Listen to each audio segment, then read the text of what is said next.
Hey there, welcome to day 20 of our Let's Grow Annual Challenge. Sharon Horne-Ellstrom here, and today I want to talk about a proposed 7-step process as we go forward in this year's challenge to deal with and set goals and focus on the area of growth. So once a month, we would go through this process. We would spend one day each on each of these 7 steps to really nail it down and work on growth in a certain area or aspect of our life. I'm going to propose that we use the 9-step framework that I use and that I've used for, well, since 2021, I've used the 9-part framework to kind of organize my life.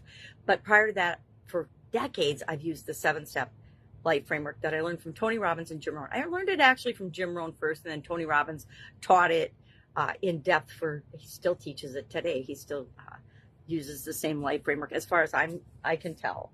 And that is physical, mental, emotional, spiritual, financial, relationships, and contribution. And then in 2021, following the pandemic, I got extra coaching and was involved in a group coaching program about core values and core skills, and learned a lot about the core skills of communication and confidence, and that they underpin everything else. It's just like mindset, right?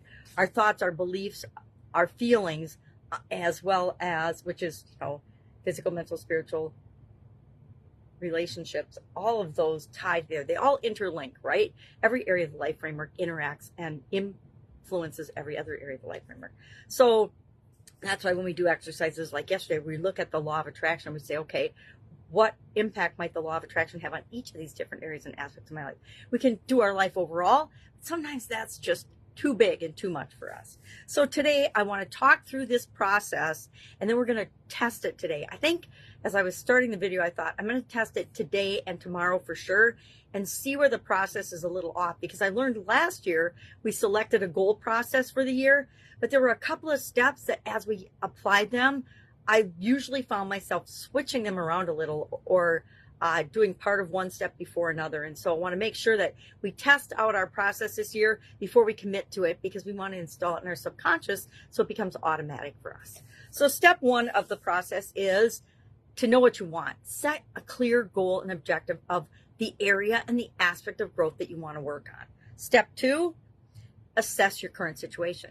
What is really going on? Because sometimes we think one thing's going on in an area of our life and we feel like we're not growing. But if we look back at that area and we see how much we've changed in the last year or month or 2 months, we realize, oh my gosh, I am growing in this area.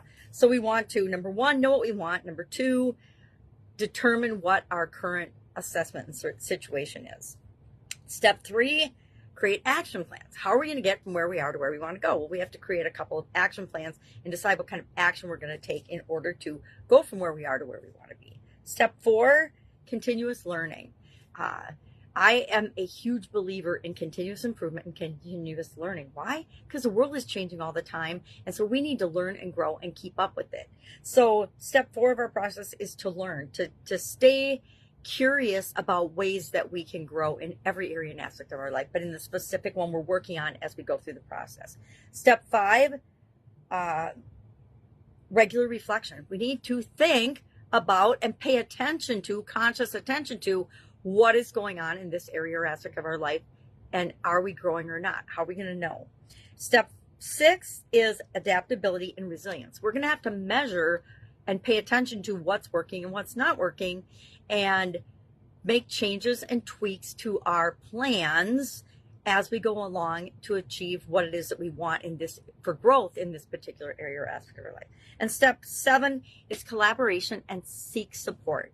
One of the reasons I do an annual challenge, and I do it publicly, is because number 1, I want people to hold me accountable, but I also know that people will chime in, share their experiences, support me in my journey as I support them in theirs, and we learn from one another. So we have collaboration, we have support, and we have accountability. And I guess I didn't call out accountability specifically on this, but I think we need to hold ourselves accountable first and foremost, and then look for other people that will help to encourage us and motivate us and support us in our journey. So that's a proposed 7-step process.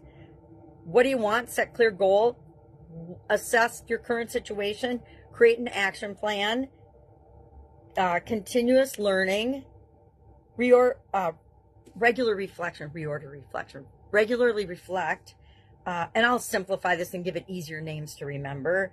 Adaptability and resilience, meaning, hey, just because the first thing you try doesn't work doesn't mean you just throw in the towel and quit. And then 7, collaboration and seek support. And I'm going to add accountability if I have a pen. Okay, so we're going to try this. Our action item today is to try this out. Pick an area of your life that you want to grow in, and on a little piece of paper, write down a couple of words for each step, how you would implement this, and see if it flows and makes sense. You know, sometimes we might want to have, I don't know, I got to try it on today. I was going to say we might want to reorder something, and that's why I want to propose this as our process and test it out for a couple of days to see if it feels right for us. And then when we agree on it, we'll run through it one time this month. So you can start thinking about what is the one area you really, really want to grow in this year. And we'll run through the process, and we'll do 7 days of running through the process step by step, day by day. And that will really be the true test of, does this process work for us or not? Or do we need to tweak it a little bit and move things around? We'll do some regular reflection on that. All right, any questions, hit me up. Course guide 2 of the Let's Grow Annual Challenge private Facebook group page, which you ought to join. I haven't invited anybody yet. I just set it up, but it's guide 2 is where the write-ups are. And I think we have, I don't remember whose story there today. Not Jennifer, that was yesterday. I don't remember. Somebody's story's in there today. Kelly, maybe. Kelly's story. I can't remember. I share a different story every day. So, this video, if you want to listen to it again, but you probably don't need to because it's in the write-up, the 7 steps. All right, we're going to test it out. We're going to tweak it. We're going to fix it. And by Monday, we are going to have decided what our process is going to be that we're going to test. And then we will run through, I don't even know what the date, 20th, 21, 22. We might test it for a couple of days. So today and tomorrow, we're going to test it on different growth possible things that we want, areas we want to grow in. And then Monday, we're probably going to hit it with step 1, the area that we choose, and we are going to run through it over the next 7 days then. And then that gives us a couple of days at the end of the month to tweak and change or get feedback on it and decide if that's the process that we're going to use going forward. Or if we want to reorder some of the steps. Remember, I just throw this out there, and it's different than our goal setting steps. Like our goal setting steps, you'll notice I didn't put it on one of my awesome graphics because I don't think it's set in stone yet. I don't think it's exactly, I'm looking for last year's goal setting one, which I'm not finding, of course, and I'm going to knock all of my things down. Anyway, it's here somewhere. And we did the same thing last year with the annual goals challenge. We came up with a process, and like I said, the more we used it throughout the year, the more it felt like some of the steps were a little out of order, and that's why I want to avoid that this year. I want to make sure that we get our process closer to right the first time. And guess what? Nothing's ever right the first time. We have to tweak and change and make everything our own. It's on a hard one. I don't know where it is. I'll find it by tomorrow. All right. Have an awesome day. Questions asked. Please provide feedback and ask questions on this particular one. This is one of the most important steps I think that we'll take this year. All right. Have a great day. And of course, be with you tomorrow.